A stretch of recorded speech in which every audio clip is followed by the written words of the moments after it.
Welcome to Liverpool Parish Church for our lecture this evening. My name is Crispin Paling and I'm the Rector of Liverpool. I'll be delivering part of our lecture on the church and slavery, but the majority will be done by our guest this evening, Lawrence Westgaff. Lawrence is an historian of Liverpool and slavery, and as well as many written works and advising various institutions across the city. You can also catch him doing his slavery tours around, looking at the buildings and looking at the environment in which we live, which still bears the marks of the trade in enslaved Africans from the 18th and 19th centuries. I shall be looking later at some of the theological disputes around slavery. But first let's hear from Lawrence as he talks about the built environment and the Liverpool in which we live today.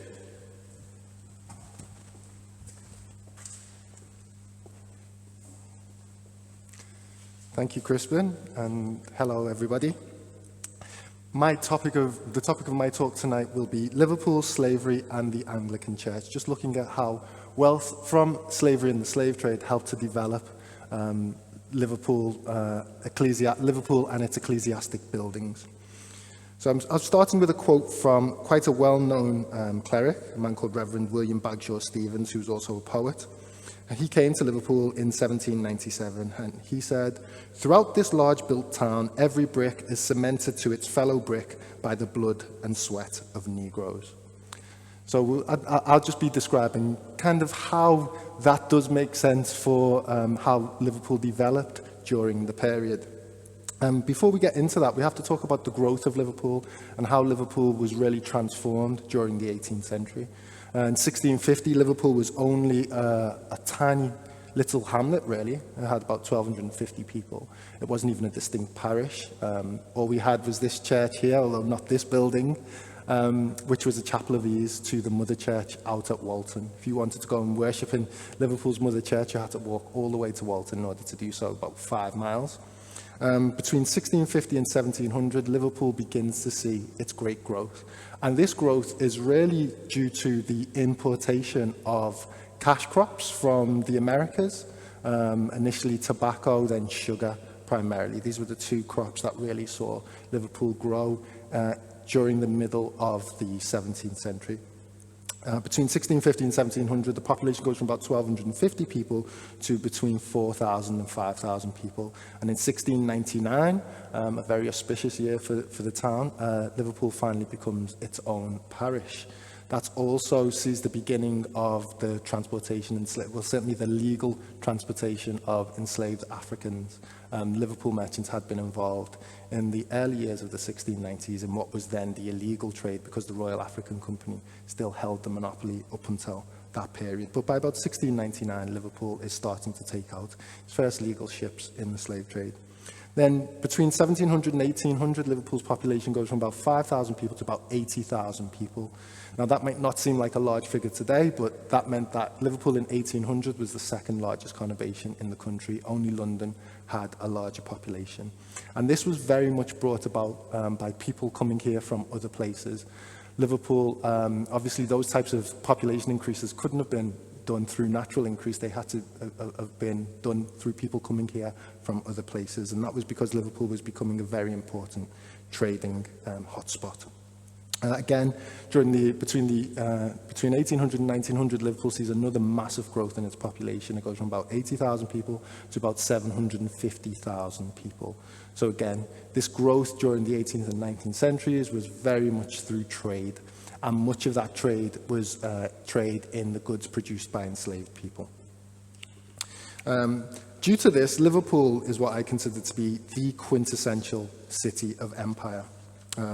A quote by a man, a very well-known historian of Liverpool, a man called Ramsay Muir. In 1907, to celebrate Liverpool's 700th anniversary of receiving its charter from King John, he wrote a book called The History of Liverpool, and in there he says, "Beyond a doubt, it was the slave trade which raised Liverpool from a struggling port to be one of the richest and most prosperous trading centres of the world." And I would actually go a little bit further than that. I would say it was the slave economy that transformed Liverpool's fortunes. As well as the trade in enslaved Africans, it was really the trade in the goods that enslaved Africans produced, which saw Liverpool's great growth right into the 19th century. Obviously, the slave trade was abolished in 1807. Slavery in the British colonies wasn't abolished until 1834. But even after that date, Liverpool was still benefiting directly from slavery in the United States and also in Brazil, right up until abolition in 1888.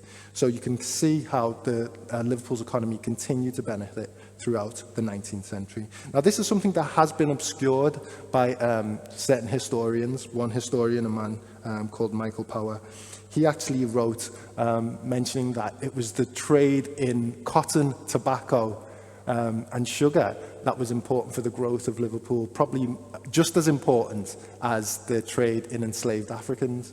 But he didn't seem to make the connection between enslaved Africans and the goods that they actually produced, which was indeed the cotton, sugar, and tobacco that he was actually talking about. Right, so how did it benefit the church? Slavery benefited the church in a number of ways. Thomas Secker, who was Archbishop of Canterbury in 1760, wrote, "I have long wondered and lamented that the Negroes in our plantations decrease and new supplies become necessary continually. Surely this proceeds from some defect, both of humanity and even good policy, but we must take things as they are at the present." Now, he wasn't talking about slaves owned by plantation owners. He was actually talking about the slaves that were owned by the church itself. The Society for the Propagation of the Gospel in Foreign Parts was indeed a slave owner. That was the missionary arm of the Church of England, and it was tasked also with administering to the enslaved people in the Americas. They actually had a brand, and the brand said society on it. So when they branded enslaved Africans, it would read society. These are the property of the society, as I say, of the propagation of the gospel. Now, that is how the church in general benefited, and in many other ways. So I'll bring it down to Liverpool now. So obviously, as we see Liverpool's great growth during the 18th and 19th centuries, as I've already mentioned, this left us with a great legacy here in Liverpool in the built environment. And Liverpool's 18th and 19th century built environment is in many ways probably the greatest memorial to Liverpool's involvement in slavery. And this goes across the board, residential properties, great houses, Liverpool's amazing parks, and also many of our finest ecclesiastical buildings, most notably churches, and many of our most important institutions as well, some of which did have a connection with the church, but that will have to wait for another day. So what I've decided to do for today's lecture is to provide you with a few examples of certain churches that you may well be familiar with around the diocese that have got these connections to slavery. Sadly, many of Liverpool's 18th century churches no longer survive, but one or two do. And today I'm going to start by talking about Holy Trinity Church up at Wavertree, one of our finest churches. John Betjeman, I think, referred to it as, our finest Georgian church. And of the 13 men who actually purchased the land that was used for the building of the church, 10 of them were prominent slave traders, and one was actually a member of a family who owned numerous slave plantations in the Caribbean. A number of those individuals are actually buried in the church grounds. Again, if you're not familiar with Holy Trinity Church, it's up in Wavertree on Church Road, just along from the modern Blue Coat. And as you may well know, Brian Blundell, who founded the Blue Coat, who worshipped in this very church, he too was a Liverpool slave trading merchant. He started off a family dynasty of of merchants who were involved in the slave trade. Both him, his son, and his grandson were all plantation owners, and Lieutenant Colonel Brian Blundell, his namesake, actually owned plantations in Jamaica. Moving further inland, certainly, well, close to the coast, we have St. Mary's in Edge Hill that was founded in 1812. It's now known as All Saints since some of the parishes have been put together, but thankfully this building still survives to this day. And this was built by Edward Mason. If you know the Edge Hill area, you'll know there's a Mason Street, which is indeed named after Edward Mason, and he was another one of Liverpool's very prominent later 18th century slave traders. Just down the road on Mason Street was the home of Joseph Williamson. Joseph Williamson, known as the Mole of Edge Hill. If you know Edge Hill, you know that there's tunnels running underneath it, said to be the largest underground folly in the country. He made his money through buying and selling slave-produced tobacco from Virginia. Again, I don't think people really make the connection. Obviously, there would have been no need for Liverpool merchants to have traded in enslaved Africans if there was no demand for the goods that they produced. So when we talk about slavery, we have to really talk about the slave economy. I'll come back to this later on in relation to some of the other very important Liverpool families who helped to build many churches here in Liverpool. We go out to Everton, to St George's, known as the Iron Church, a Grade 1 listed building, because it's probably the earliest example of an ecclesiastical building where the roof is actually being held up by an iron substructure. Obviously, this would become very important during the 19th and 20th century and right into the 21st century, because we obviously build most of our buildings now with steel and glass, and this is really the first building to do that on any great scale. For that reason alone, it's a Grade 1 listed building, and it was built by a man whose forge was just down the road from here in Tide Barn Street, a man called John Cragg. Now, interestingly, you might not think that John Cragg, being an ironmonger, had anything to do with slavery, but if we look in 1807, he is actually a member of the West India Association. Many very important merchants were members of the West India Association, including John Gladstone, whose family have the advowson for this church to this day, which was purchased by John, if I remember correctly. And the reason why he was a member of the West India Association is because he made his great fortune by producing the sugar boiling pans that were used on the plantations to boil the sugar down and refine it. Many of the merchants who worshipped at St George's were also slave traders. The Reverend Buddicombe, whose father was Robert Buddicombe, he was another very notable Liverpool slave trader and surgeon. He purchased 10 shares for £100 each. 1,000 people purchased £1,000 in shares, and his son became the first incumbent of St George's Church. Many of the Liverpool slave trading merchants actually had sons who joined the clergy during the 18th and 19th centuries. Again, we go across to St Michael's in the Hamlet, which was John Cragg's local church. He actually owned a beautiful summer house, which still stands to this day in the Hamlet, a very fine church. And as I mentioned, John Cragg made his fortune through the production of these sugar boiling pans. Again, it's another Grade 1 listed building. Robert Gladstone, John Gladstone's brother, he's actually buried in the churchyard there, along with many other Liverpool slave trading merchants. And this is the story for so many of our fantastic ecclesiastical buildings. St Anne's Church out at Egbert, that was built by the Booker, Tin, Parker and Moss families. These were all large plantation owners in Demerara. You probably will have heard of the Booker family.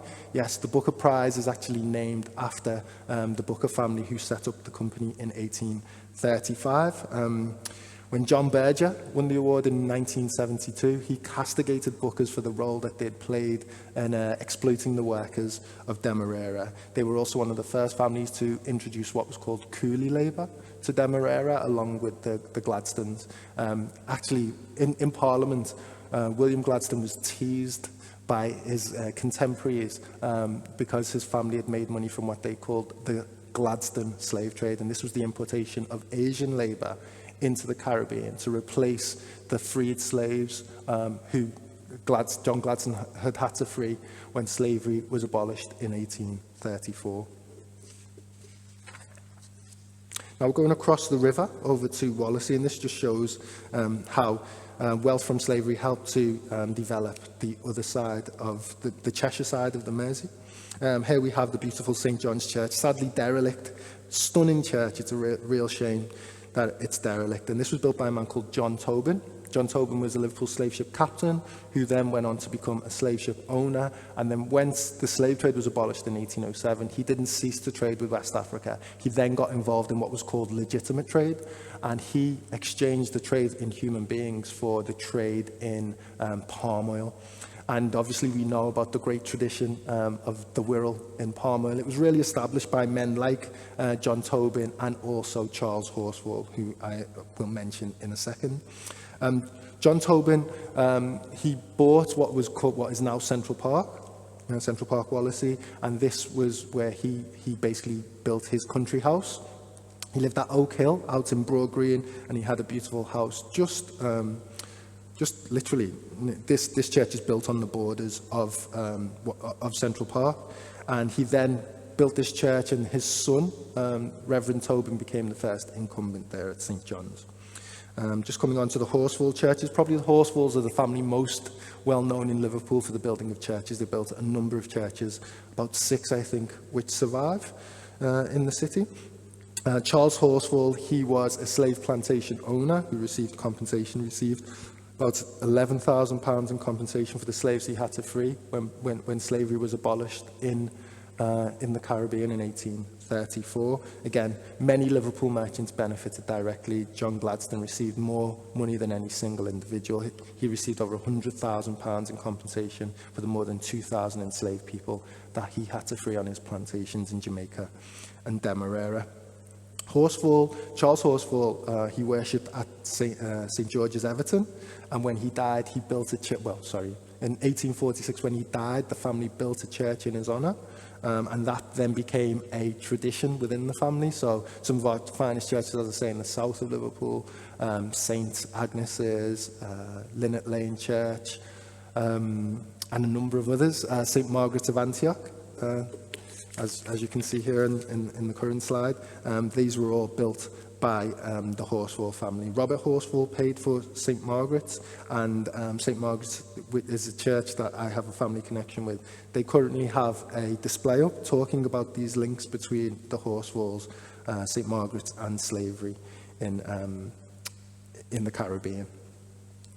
And really, just to go on from there, again, I've mentioned a number of churches. Probably the most important ecclesiastical building, and I'm sure Crispin would actually object to that, in the city is the Anglican Cathedral. And this, for me, is a really good example of how wealth from slavery continued to benefit Liverpool right into the 20th century. So we know the Anglican Cathedral, it only had its foundation stone laid in 1904. Completely 20th century building. Yet when we go inside the church, there's 2 memorials in there to merchants, to families who were involved in slavery. So next to the bishop's seat, we have a memorial to Richard Watt. And Richard Watt died in 1796, so long before the cathedral was ever thought up. He'd already passed away. So this memorial was placed by one of his descendants, a woman called Adelaide Watt, who was the last Watt to live at Speke Hall. And she gave £2,000 for the building of the cathedral, and as well as giving money for the building of the bishop's seat. But she obviously stipulated that if a memorial was placed, it wasn't to be placed to her, it was to be placed to her esteemed ancestor who'd created the money that she obviously benefited from, and a number of generations before her had already benefited from. And so inside we have this memorial to a man who died in 1796, and this was Richard Watt. Richard Watt had originally come from Lee, up near Wigan, comes to Liverpool, eventually ends up travelling over to Jamaica, and becomes fabulously wealthy. Within about 20 years, he's back in Liverpool, and he's one of the richest men in the city. £600,000 at his death, he had in cash, along with lots of land and estates. He bought a large estate out in Yorkshire, Bishop Burton, and he also bought the Speke Hall estate. And it was really the Watts money that saved Speke Hall for the nation, because when he bought Speke Hall, the building was derelict. The tenant farmers were using the Grand Hall as a cowshed. So for me, this is really how the wealth from slavery has helped to continue to benefit Liverpool right up to the present day, and certainly as regards the church. There's many benefactions in this city that were gifted by Liverpool slave merchants that still remain to this day. Probably the greatest legacy that the church has provided to Liverpool in terms of its history of slavery is it's in church records where we find the earliest records of a black presence here in Liverpool, dating right back to 1717, at a time when the population of the town was less than 10,000 people. And from that time onwards, thanks to these links that had been made with the Caribbean and North America, South America, and West Africa, there's always been a black population in the city. Here's a couple of references that you will find in the parish records for St. Peter's and also for St. Nicholas's. And last year, in October 2020, with the help of Crispin, we actually unveiled a memorial to Abel, the first enslaved person that we know was actually buried in St. Nicholas's churchyard just outside. And you can see the memorial there. Thank you. Hope you've enjoyed my lecture.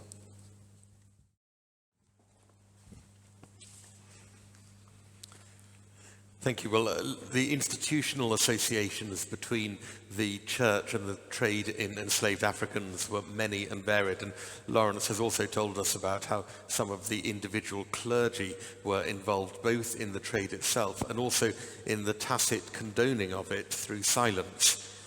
There's very little archive footprint from the Reverend Robert Stythe, rector of Liverpool at the start of the 18th century, and so we have no idea whether he felt an ethical challenge in his collaboration with the trader Brian Blundell when they founded the Blue Coat Hospital together. However, clergy did engage in the debate a generation later. The now famous monograph of 1788 by the Reverend Raymond Harris was entitled, catchily entitled, Scriptural Researches on the Licitness of the Slave Trade, showing its conformity with the principles of natural and revealed religion delineated in the sacred writings of the Word of God. It was dedicated to the Mayor and Corporation of Liverpool and won swift approval with endorsements from Lord Hawkesbury, who was President of the Board of Trade, and a pension was awarded to Harris by the Common Council. Well, Harris was a Jesuit priest in Liverpool, and his pamphlet is well written, employing that fine rhetorical device of praeteritio, as he tells us on his first page that he has no wish to be seen as an advocate for injustice and oppression, and he is in fact an advocate for African liberty. To our modern sensitivities, the horror and injustice of the slave trade is at the heart of our argument against it. But Harris separated out the principle from the practice. He said, no abuses or malpractices whatever committed in the prosecution of a lawful pursuit can ever alter the intrinsic licitness of it. There is, of course, a seductive quality to this argument, like a Socratic dialogue, which takes you down the path of logicality before you step off the path and view it from a distance. Only then do you see that sophistry does not always equate to reason. Well, the essence of Harris's arguments are as follows. Firstly, Abraham is lauded as a righteous man in both the Old and New Testaments, and there is no criticism of his works alongside the veneration of him as a faithful, obedient, humane, just, disinterested, righteous, and virtuous. And yet, in his works, he traded in human flesh.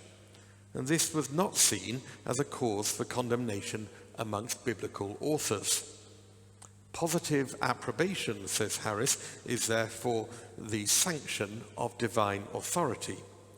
The story of Abraham and Hagar is used as evidence of Abraham's deeds. Harris goes on to use the Joseph story as a further indication that the practice of slavery is accepted without criticism in the Bible.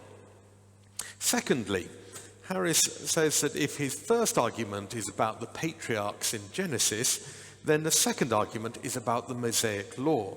For example, Leviticus makes explicit provision for bondmen and the rather quaintly termed bondmaids.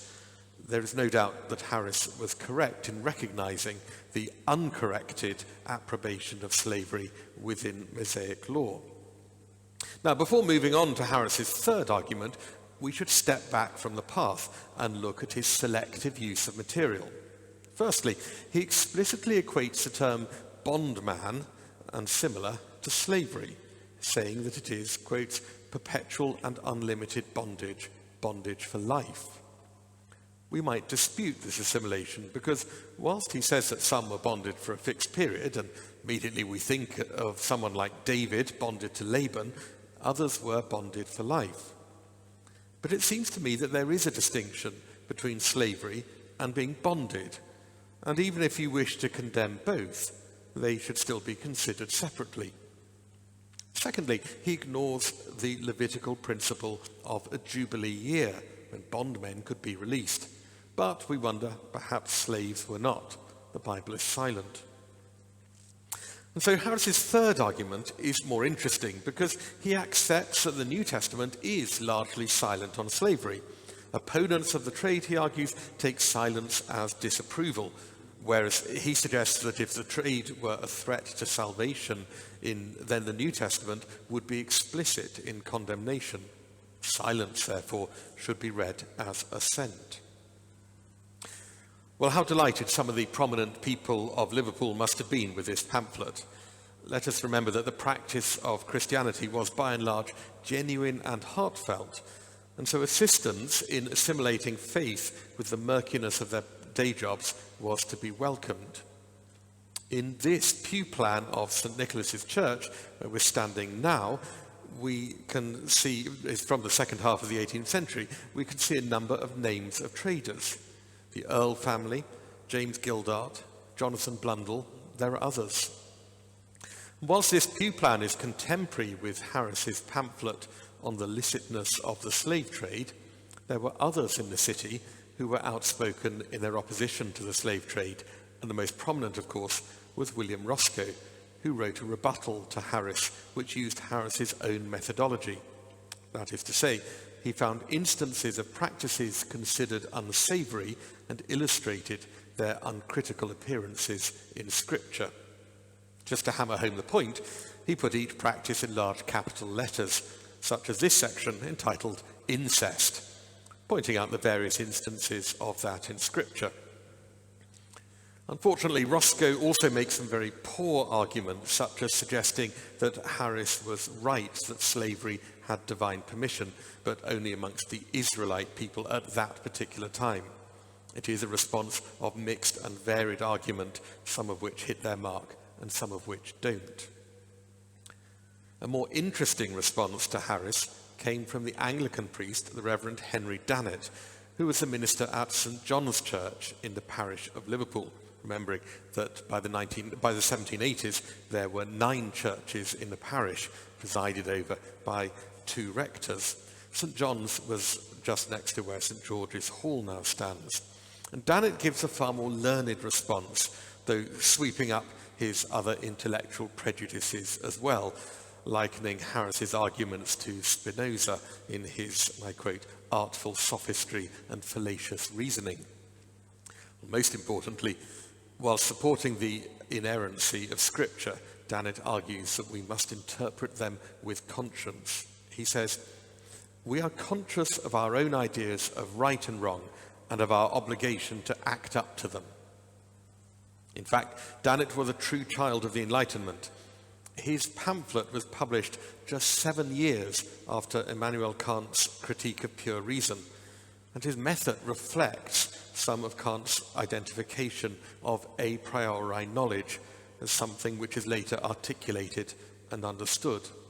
So, for example, before he begins his arguments, Dannett writes, "Before the supposition of civil society, all men are equal. A has no more right to enslave the person or take by force the product of the labour of the limbs of B than B has to enslave the person and take by force the product of the labour of the limbs of A, etc. Because by principle 1, that person and that product are A's and not another's as B's." In a forensic establishment of principles, Dannett shows that you cannot separate theory from practice as Harris tried to do. Dannett writes, "Where there are more slaves than freemen, as for instance in the West Indies, cruelty is absolutely necessary to keep the slaves in awe and to secure the lives of the freemen. And in that case, cruelty is inseparable from slavery." The majority of Dannett's pamphlet is a refutation of the biblical arguments which Harris puts forward, but he's very much constrained by the prevalent biblical hermeneutic which promoted the inerrancy of Scripture. This seems to jar with his earlier philosophical arguments because it is built on a premise which has not yet been proven. It would be nearly 70 years before the publication of essays and reviews broke the barriers of biblical interpretation. And so we find Dannett arguing, slightly lamely to my mind, that in St. Paul's letter to Philemon, the support for slavery is only because it is voluntary slavery, evidenced by the fact that Onesimus, the fugitive slave, has asked Paul to intercede for him, that he might be readmitted to his father's house. It's difficult to forget Dannett's own accusation of Harris's sophistry, where he himself has to construct tortuous arguments to support scriptural inerrancy. As an aside, Dannett went on to co-found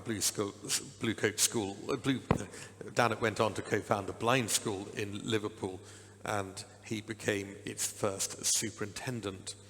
This exchange of pamphlets with Harris illustrates in microcosm the broadening debate within the church on the morality of slavery, which we often see through the prism of Wilberforce and the Clapham sect, whose movement gathered pace in the 1780s and 1790s. The intellectual tension is not always visible in the pragmatic, but perhaps sometimes subconscious collusion with slavery which the church perpetuated. Despite men such as Dannett being licensed clergy within the parish of Liverpool, our archives here in the parish church also include this sale of plantation land in Montserrat in 1774, associated with a charity still linked to the parish. Of all the items in our rich archive, I find this one the most disturbing, as the schedule at the end lists the identifying names or descriptions, for not all are given names, of 70 enslaved individuals, each deprived of the dignity of freedom.